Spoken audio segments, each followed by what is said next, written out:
में बांटा है।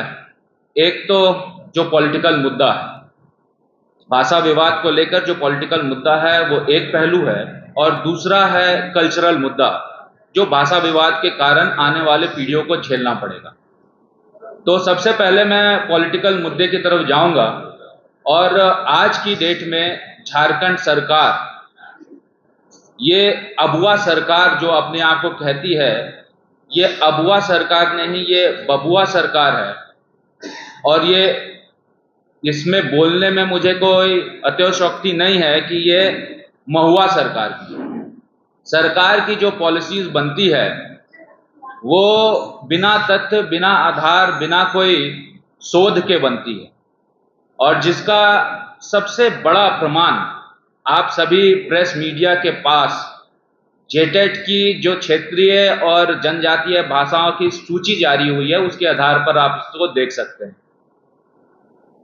जेटेट की जो क्षेत्रीय और जनजातीय भाषा की सूची तैयार हुई है उसको अगर आप गौर से देखेंगे तो आपको साफ स्पष्ट हो जाएगा कि झारखंड सरकार को अपने प्रदेश की जानकारी ही नहीं है।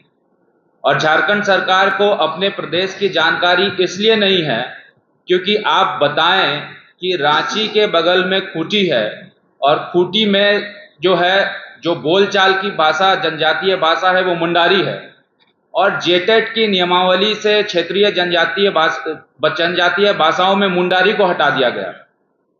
क्या आधार था मुंडारी को हटाने का, यह सरकार को स्पष्ट करना चाहिए। वहीं आप पलामू, गढ़वा की तरफ जाएं तो जनजातीय भाषाओं में नागपुरी और कुड़ुक को जोड़ दिया गया है। ये हो सकता है कि कुछ पॉपुलेशन पॉकेट में पॉपुलेशन वहां नागपुरी और कुड़ुक बोलते हैं, लेकिन बहुसंख्यक जनसंख्या गढ़वा में, पलामू में जो है भोजपुरी बोलती है, और भोजपुरी भी कहा जाए पलमुआ भोजपुरी बोलती है, ये कहना और ज्यादा सटीक होगा। सरकार को इसकी भी जानकारी नहीं, और सरकार ने भोजपुरी को पलामू, गढ़वा से भी हटाने का काम किया।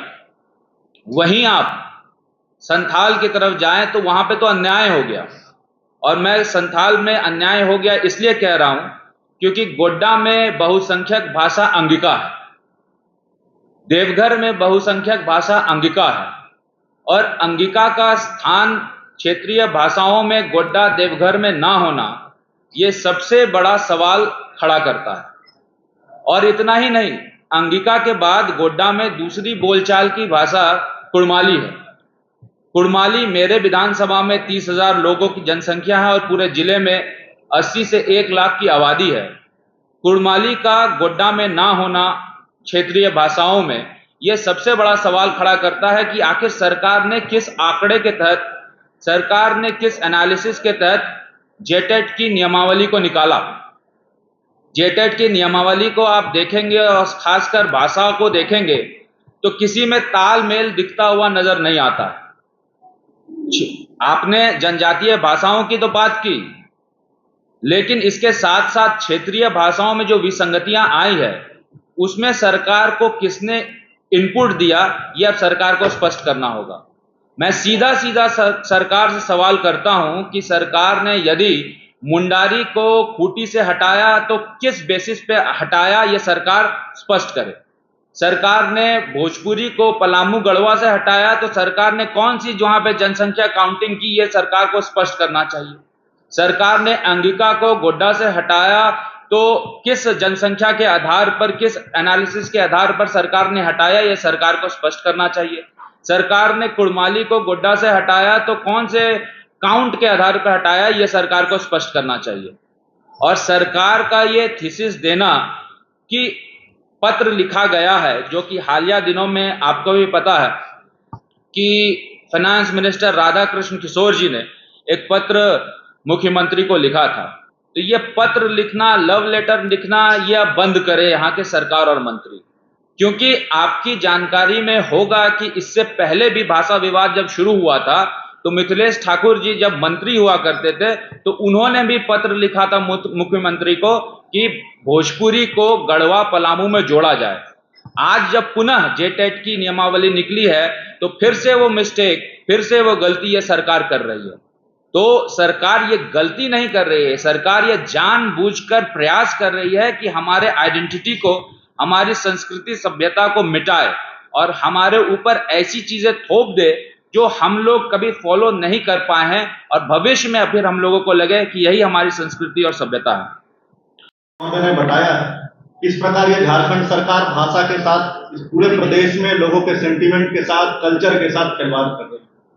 साथ ही अपने राज्य में दो बड़ी संस्था है जो राज्य के युवाओं को नौकरी देने का काम करती है, जेपीएससी और जेएसएससी। अभी जेपीएससी में एक एडवर्टीजमेंट आया है मेडिकल ऑफिसर का, होम्योपैथी छात्रों का, जो एडवर्टीजमेंट नंबर 10/2022 का एडवर्टीजमेंट है। 2022 में यह एडवर्टीजमेंट आया था मेडिकल ऑफिसर का, जो 25 साल बाद आया है। झारखंड बनने के बाद पहली बार होम्योपैथी जो छात्र पढ़ते हैं उनके लिए ये मौका आया है। लेकिन आप देखिए कि जेपीएससी में आखिर कौन लोग नियमावली बनाते हैं कि ये जो एडवर्टीजमेंट 2022 में आया था उसको लिंक को बंद कर दिया गया। पुनः 2025 में एक लिंक खोला गया है, 137 पोस्ट पे मेडिकल ऑफिसर की नियुक्ति के लिए एडवर्टीजमेंट आया है। लेकिन जो बच्चे 2022 से 2025 तक जो लोग कंप्लीट किए हैं BHMS, bachelor of homeopathy medicine and surgery, उन छात्रों को ये सरकार मौका देने का प्रयास नहीं कर रही है। आप समझ सकते हैं कि इन 3 सालों में 22 से 25 के बीच 5 बैच लगभग 300 छात्र पास हुए हैं होम्योपैथिक कॉलेज के स्टूडेंट, और उनको छात्र को क्यों सरकार मौका नहीं दे रही है, सरकार के लोग इसका जवाब नहीं दे पा रहे हैं।